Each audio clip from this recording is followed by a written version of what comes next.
फिर 1 सेकंड बीता और फिर एक और। आदित्य ने खुद को संभाला और जवाब दिया, मिस्टर वर्मा, जो आदमी अपनी पत्नी से प्यार करता है वो उसे एक औरत के रूप में चाहता भी है। क्या आपके और आपकी पत्नी के साथ ऐसा नहीं है? मैं श्रेया से प्यार करता हूँ और एक मर्द होने के नाते मैं उसे एक औरत की तरह चाहता हूँ। हाँ, हम पहले ही एक हो चुके हैं, और ऐसा इसलिए क्योंकि मैं श्रेया को उन शब्दों में चाहता हूँ जिन्हें मैं बयान नहीं कर सकता। आदित्य को राजवीर वर्मा की धीमी गुर्राहट सुनाई दी। उसे यकीन था कि श्रेया के पिता अभी उसके सिर में गोली मारने को तैयार होंगे। उन्होंने मान लिया कि आदित्य की बात सच थी। बिना कुछ कहे राजवीर पीछे मुड़े, एक सैनिक द्वारा तैयार किए गए दस्तावेज उठाए और वापस आकर आदित्य को थमा दिए। उन्होंने कहा, तुम्हारी जितनी भी प्रॉपर्टीज हैं, जो तुम्हारे नाम पर हैं, मैं चाहता हूँ कि तुम सब मेरी बेटी के नाम ट्रांसफर कर दो। बिना हिचकिचाए आदित्य ने सिर हिलाया और कहा, बस मेरे हाथ खोल दीजिए मिस्टर वर्मा, मैं खुशी खुशी साइन कर दूंगा। लगभग उसी समय राजवीर और विजय प्रताप सिंह दोनों ने गहरी सांस छोड़ी। वे फिर से परेशान हो गए कि आदित्य उनकी हर मांग मान रहा था। उन्हें लगा था कि वह विरोध करेगा और तब वे उसके असली इरादे पकड़ पाएंगे। जब तक कि सच में उसके कोई गलत इरादे न हो, उन्होंने सोचा। सैनिकों को आदित्य को खोलने का आदेश देकर राजवीर बोले, साइन करो। उनके हैरान होने के लिए आदित्य ने तुरंत साइन कर दिया। उसने कहा, जो मेरा है वो श्रेया का है। विजय और राजवीर ने फिर से लंबी सांस ली।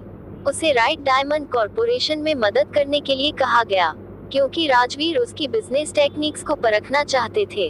वो लगातार 2 दिन अपनी पत्नी या परिवार के किसी भी सदस्य से नहीं मिल पाया। वो काम में डूबा रहा, ऐसा काम जिसका उसकी मीडिया कंपनी से कोई लेना देना नहीं था। आदित्य ने विरोध नहीं किया। वह दिए गए काम को संभालते हुए अपने असिस्टेंट से दिल्ली में भी संपर्क बनाए रख रहा था। तीसरे दिन जब उसका काम खत्म हुआ, राइट डायमंड कॉरपोरेशन का एक एग्जीक्यूटिव उसके ऑफिस में आया। हम कल मिले थे, याद है? मैं डायमंड ब्रांड होटल्स का डायरेक्टर ऑफ ऑपरेशंस हूँ, उसने कहा। आप बहुत मेहनत कर रहे हैं, क्यों न सेकंड डायमंड होटल में मेरे साथ एक ड्रिंक ले लें? आदित्य ने जवाब दिया, नहीं धन्यवाद, मुझे अपनी पत्नी से मिलना है। जॉन ने कहा, मिस श्रेया और आपका परिवार उसी होटल में ठहरे हैं, मिस्टर रॉय कपूर। बस 1-2 ड्रिंक। ऑफर के लिए शुक्रिया, लेकिन मुझे सोशलाइज करने में दिलचस्पी नहीं है। सच कहूँ तो मुझे अपनी पत्नी की बहुत याद आ रही है। वो पहले है, आदित्य ने अपना सामान समेटते हुए कहा। आप सच में उनसे बहुत प्यार करते हैं। जॉन के जाते ही एक और शख्स अंदर आई। इस बार एक महिला। वो उत्तेजक कपड़ों में थी और आत्मविश्वास से आदित्य की ओर बढ़ी। वनेसा ने धीमे स्वर में कहा, मिस्टर रॉय कपूर, मुझे आपका सरनेम बहुत पसंद है। मुझे इंडियन बहुत पसंद है। वो पास आई और आंख मारते हुए बोली, आप जानते हैं, मैं राज रख सकती हूँ। वह आदित्य का हाथ छूने ही वाली थी कि आदित्य पीछे हट गया। क्या मजाक है ये? तुम्हें पता है मैं कौन हूँ और मेरी पत्नी कौन है? वो दरवाजे की ओर बढ़ा और ऊंची आवाज में बोला, मैं चाहता हूँ इसे तुरंत निकाला जाए। ये औरत बदतमीज है। उसे सच में अपनी पत्नी से मिलने की जल्दी थी और यह सब उसके इंतजार को और बढ़ा रहा था। जॉन वापस आया और बोला, मैं इसे संभाल लूंगा मिस्टर रॉय कपूर। असुविधा के लिए माफी। ऊपरी मंजिल पर राइट डायमंड कॉरपोरेशन के सीईओ राजवीर वर्मा इंतजार कर रहे थे। जॉन ने रिपोर्ट दी, मिस्टर वर्मा, आदित्य फंसा नहीं। वो ईमानदार लगता है। राजवीर ने गहरी सांस ली। मुझे लगता है तुम सही हो, जॉन ने कहा। क्या श्रेया खुश है? राजवीर ने सिर हिलाया। हाँ, मानना पड़ेगा। तो उसे एक मौका दीजिए। वरुण अलग था, आदित्य अलग है, राजवीर ने कहा।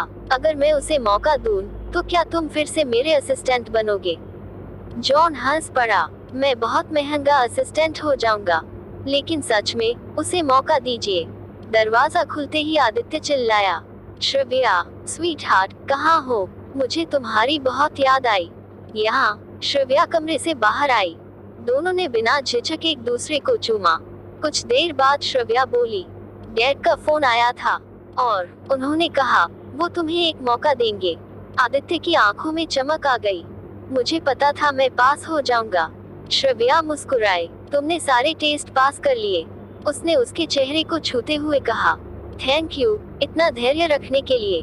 जो मेरे साथ पहले हुआ उसके बाद डैड और सख्त हो गए थे। आदित्य ने उसे बाहों में भरते हुए कहा, मैंने सब तुम्हारे लिए किया। उसने मुस्कुराते हुए कहा, चलो अब सेलिब्रेट करते हैं। और वह फिर से श्रव्या को अपने करीब ले आया। आदित्य ने गहरी सांस लेते हुए कहा, मैं चाहता हूँ कि तुम मेरा नाम पुकारो जोर से। उसकी बात सुनकर श्रव्या ने उसका कोट उतार दिया। उसने लंबी सांस ली और कहा, गॉड मैंने तुम्हें बहुत मिस किया। उनके होंठ फिर से एक दूसरे से टकराए, जैसे दोनों एक दूसरे का स्वाद भूखेपन से महसूस करना चाहते हों। उनके प्रेसिडेंशियल सूट के लिविंग रूम में उनके किस की आवाज साफ गूंज रही थी। उनकी हल्की कराहें और तेज सांसें कमरे में भर गईं। धीरे धीरे उन्होंने एक एक कर अपने कपड़े उतार दिए। उनके हाथ एक दूसरे के बदन को बेपरवाही से छू रहे थे, जैसे हर एहसास को फिर से याद करना चाहते हों। श्रव्या को सीने से पकड़ते हुए आदित्य ने धीमे से कहा, गॉड ये सब कितना मिस किया मैंने। वो उसके गले और सीने पर अपने होंठ फेरते हुए नीचे की ओर बढ़ा, उसे हर तरह से खुश करने लगा। श्रव्या की कराहें उसके होंठों से निकलने लगी। उसने भी आदित्य को अपने हाथों से महसूस करना शुरू किया। उसकी उंगलियां नरमी से उसे सहला रही थी। डैम, आदित्य बुदबुदाया। वो श्रव्या को उठाकर बेडरूम में ले गया और वहीं उन्होंने फिर से एक दूसरे को थाम लिया। वे काफी देर तक एक दूसरे में खोए रहे। उसकी हर हरकत पर श्रव्या की सांसें तेज हो रही थी। उसने अपने पैर उसकी कमर के चारों ओर लपेट लिए और उसे और करीब खींच लिया। आदित्य उसके गले और कंधों पर अपने होंठों का एहसास छोड़ता हुआ नीचे उतरने लगा। ओह गॉड, श्रव्या की हल्की आवाज निकली। वो पूरी तरह उस एहसास में डूब गई। उसने अपनी आंखें बंद कर ली और हर पल को जीने लगी। कुछ ही देर में श्रव्या का बदन हल्का सा कांप उठा और उसने उसका नाम पुकारा, आदित्य। हाँ, वो कुछ देर तक उसी एहसास में डूबी रही। आदित्य ने उसे देखते हुए पूछा, स्वीट हार्ट, क्या मैं तुम्हारे अंदर आ सकता हूँ? श्रव्या कुछ पल चुप रही, फिर धीरे से बोली, मैं एक बच्चा चाहती हूँ। ठीक है, हम ट्राई करते हैं। इसके बाद श्रव्या का नाम पुकारना और तेज हो गया। आदित्य, हाँ आदित्य। आदित्य ने उसे कसकर थाम लिया। उसकी आंखें उसके चेहरे पर टिकी थी। जब वह अपने चरम के करीब पहुंचा, उसने कहा, मैं आ रहा हूँ स्वीट हार्ट। कुछ पल बाद वह उसके ऊपर ढह गया, उसे बाहों में भरते हुए। श्रव्या ने महसूस किया कि वह पूरी तरह उसी में समा गया है। उसे अजीब सा सुकून और जागती हुई खुशी महसूस हुई। ये बहुत अच्छा था, आदित्य ने कहा और उसके होंठों को फिर से चूम लिया। कुछ देर तक वे ऐसे ही एक दूसरे से लिपटे रहे, फिर पीठ के बल लेटकर आराम करने लगे। करीब 20 मिनट बाद आदित्य बोला, मुझे बहुत राहत है कि तुम्हारे पिता मुझे एक मौका देने को तैयार हैं। वो उसकी तरफ मुड़ा और मुस्कुराते हुए बोला, अब हम सिर्फ अपने पहले बच्चे पर फोकस कर सकते हैं। श्रव्या की आंखें चौड़ी हो गईं। उसने नीचे देखा और फिर उसे घूरते हुए पूछा, अभी से? आदित्य ने सिर हिलाया, अब कोई रुकावट नहीं है। श्रव्या हंस पड़ी, रुकावट तो पहले भी नहीं थी। आदित्य उठकर बैठ गया और बोला, नहीं, अब बिल्कुल नहीं। अब तुम्हारे डैड को लेकर कोई गिल्ट नहीं है। उसने शरारती अंदाज में कहा, चलो एक और राउंड। उस रात आदित्य और श्रव्या बार बार एक दूसरे में खोते रहे, क्योंकि अब उन्हें रोकने वाला कोई नहीं था। अगली सुबह राजवीर वर्मा और रिया वर्मा ने आदित्य और उसकी पूरी फैमिली को बुलवाया। सब लोग सेकंड डायमंड होटल के एक कॉन्फ्रेंस रूम में सुबह 7 बजे ब्रेकफास्ट के लिए इकट्ठा हुए। राजवीर वर्मा ने साफ कहा, मैं नहीं चाहता कि मेरी बेटी एक सीक्रेट वाइफ बनकर रहे। शादी होनी चाहिए, एक ऑफिशियल शादी। मान्य है, आदित्य ने तुरंत जवाब दिया। जैसे ही हम वापस लौटेंगे, हम सब कुछ ऑर्गेनाइज कर देंगे, और ये जितना जल्दी हो सके उतना अच्छा, राजवीर वर्मा ने जोर देते हुए कहा। बिल्कुल, और ये मेरे लिए गर्व की बात होगी कि मैं सबके सामने ऐलान करूं कि मैं आपकी बेटी से शादीशुदा हूं, आदित्य ने गर्व से जवाब दिया। और सुन लो आदित्य, राजवीर वर्मा ने चेतावनी दी, मैं किसी चीज का खर्चा नहीं दूंगा सिवाय अपने बेटे के एयरफेयर के। ऑफ कोर्स मिस्टर वर्मा, मैं सब संभाल लूंगा। आपकी मंजूरी के लिए बहुत धन्यवाद, आदित्य ने कहा, लेकिन तभी उसने देखा कि राजवीर वर्मा कुछ और कहना चाह रहे हैं। राजवीर रुके, अपनी मुस्कुराती हुई पत्नी रिया वर्मा की तरफ देखते हुए। फिर उन्होंने दोबारा आदित्य की तरफ देखा और आखिरकार वो शब्द उनके होंठों से निकला, डैड। कमरे में अचानक सन्नाटा छा गया। पल खुशियों का था, लेकिन लगभग सबके चेहरे राजवीर के इस कदम से हल्के पड़ गए। कुछ सेकंड बाद आदित्य ने खुद को संभालते हुए कहा, थैंक यू डैड, ये तो सेलिब्रेशन बनता है, रिया वर्मा ने टोस्ट ऑफर करते हुए कहा। इसके बाद तालियां, मुस्कानें और खुलकर हंसी दोनों परिवारों की तरफ से सुनाई दी। आखिरकार आदित्य की दादी भूमिका ने उत्साह से कहा, धन्यवाद, ये बहुत ही जॉयफुल सेलिब्रेशन होगा, भूमिका ने सुझाव दिया। विपिन रॉय कपूर और अंबर ने भी खुशी से सिर हिलाया, लेकिन दो लोग ऐसे थे जो खुश नहीं थे। वर्मा फैमिली के सपोर्ट से आदित्य अपनी मीडिया कंपनी में और भी मजबूत हो जाएगा, और ये बात कूपर्स को बिल्कुल पसंद नहीं थी। गला साफ करते हुए कनिका ने मुश्किल से कहा, कंपनी अभी भी एक दिक्कत का सामना कर रही है, क्यों ना शादी को 6 महीने या 1 साल के लिए पोस्टपोन कर दिया जाए। एक बार फिर पूरे कमरे में सन्नाटा छा गया। हर कोई राजवीर वर्मा की तरफ से उठते तनाव को महसूस कर सकता था। सिकुड़ी हुई आंखों के साथ राजवीर ने कनिका से तीखे अंदाज में कहा, ज्वेलरी मैनिक्विन तो पहले ही जा चुकी है, मुझे फिर से याद दिलाओ, तुम अभी तक यहाँ क्यों हो? कम से कम मैं तो इसी शहर में हूँ। शाम को कपल ने आदित्य के पिता को एयरपोर्ट तक विदा किया, खासकर इसलिए क्योंकि विपिन अपनी पत्नी कनिका से काफी परेशान हो चुके थे।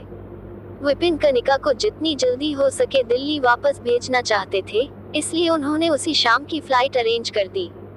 अपनी कंपनी के काम के लिए अंबर भी विपिन के साथ चला गया। सिर्फ अनामिका और भूमिका वहीं रुकी रही, उम्मीद करते हुए कि वे मुंबई की मेहमाननवाजी का और आनंद ले सके। श्रेया ने आदित्य से पूछा, मैं हमेशा से सोचती थी तुम्हारे पिता और माँ के बीच आखिर हुआ क्या था, और तुम्हारे पिता कनिका के साथ शादी में क्यों बने हुए हैं जब वो साफ तौर पर खुश नहीं हैं। श्रेया ने देखा कि उसके सवाल पर आदित्य ने गहरी सांस छोड़ी। उसने उसे गले में अटकती हवा निगलते हुए और अपने कनपटियों को दबाते हुए देखा। आखिरकार आदित्य बोला, मेरे पेरेंट्स पहले बहुत खुश थे, जब तक कि मेरी माँ मेरे पिता की लाइफस्टाइल से थक नहीं गई। वो पार्टियों में जाना बंद कर चुकी थी। जैसा तुम जानती हो, मीडिया कंपनी में बहुत सारी पार्टियां और गैदरिंग्स होती हैं। कनिका, जो लंबे समय से मेरे पिता के पीछे पागल थी, उसने इसे एक मौका समझा उन्हें अपने करीब लाने का। मेरे पिता ने मेरी माँ को धोखा दिया और इससे उनका दिल टूट गया। आदित्य कुछ पल रुका, फिर बोला, उस वक्त मेरे पिता ऐसे इंसान बन गए थे जिन्हें मैं पहचान नहीं पाता था। वो बदल गए थे। वो भूल गए कि वो मेरी माँ से कितना प्यार करते थे, और उन्हें लगा कि जो कनिका के साथ है वो बेहतर है, खासकर क्योंकि उस समय कनिका कंपनी में कई शोज प्रोड्यूस कर रही थी। तुम कह सकती हो उनका कॉमन इंटरेस्ट था। एक लंबी सांस लेकर उसने आगे कहा, डिवोर्स की पहल भी उन्हीं ने की थी। मेरी माँ ने उन्हें वापस पाने की बहुत कोशिश की, लेकिन शायद उन्हें वापस लेने की कोशिश ने ही उन्हें और दूर कर दिया। आखिरकार डिवोर्स हो गया। 6 महीने तक रिश्ता बचाने की कोशिश के बाद मेरी माँ ने हार मान ली। उन्होंने बहुत कोशिश की थी, और उन्हें संघर्ष करते देखना मेरे और अंबर के लिए बहुत दर्दनाक था। जब माँ ने फैसला कर लिया कि सब खत्म हो गया है, वो अपने होम टाउन चली गई। उन्होंने पिता से सारे रिश्ते तोड़ दिए, यहाँ तक कि उन्होंने एलिमनी भी स्वीकार नहीं की। मैं और अंबर ही कभी कभी उनसे मिलने जाते थे। 2 साल पहले ही वो वापस आई और अंबर के साथ रहने लगी। आदित्य ने धीरे से कहा, मुझे नहीं पता उन सालों में पापा के दिमाग में क्या चल रहा था, लेकिन पिछले साल मुझे एहसास हुआ कि उन्हें माँ को छोड़ने का पछतावा है। उन्हें समझने में बहुत वक्त लगा, पूरे 30 साल, 20 साल से ज्यादा की शादी की कदर करने में। उन्होंने माँ से बात करने की कोशिश की, शायद उन्हें वापस पाने की भी, लेकिन माँ अब दिल के चारों तरफ लोहे की दीवारें बना चुकी थी। समय के साथ कनिका का असली रूप सामने आने लगा, और मैं रोज पापा की फ्रस्ट्रेशन देख सकता था। वो अक्सर ऑफिस में ही सोते हैं। श्रेया ने पूछा, तो फिर वो अब भी शादी में क्यों हैं? आदित्य ने जवाब दिया, क्योंकि उनका पोस्ट नप्शियल एग्रीमेंट है। अगर वो डिवोर्स फाइल करते हैं, तो कनिका को उनके नाम के आधे कंपनी शेयर मिल जाएंगे। उफ, श्रेया ने चेहरा सिकुड़ते हुए कहा। हाँ, आदित्य बोला, लेकिन वो इस पर काम कर रहे हैं। वो कोशिश कर रहे हैं कि शेयर हमें ट्रांसफर कर दे, बिना उस एग्रीमेंट को तोड़े। उन्होंने डिवोर्स लॉयर से भी संपर्क किया है, ये देखने के लिए कि उस पुराने एग्रीमेंट को कैसे रद्द किया जा सकता है।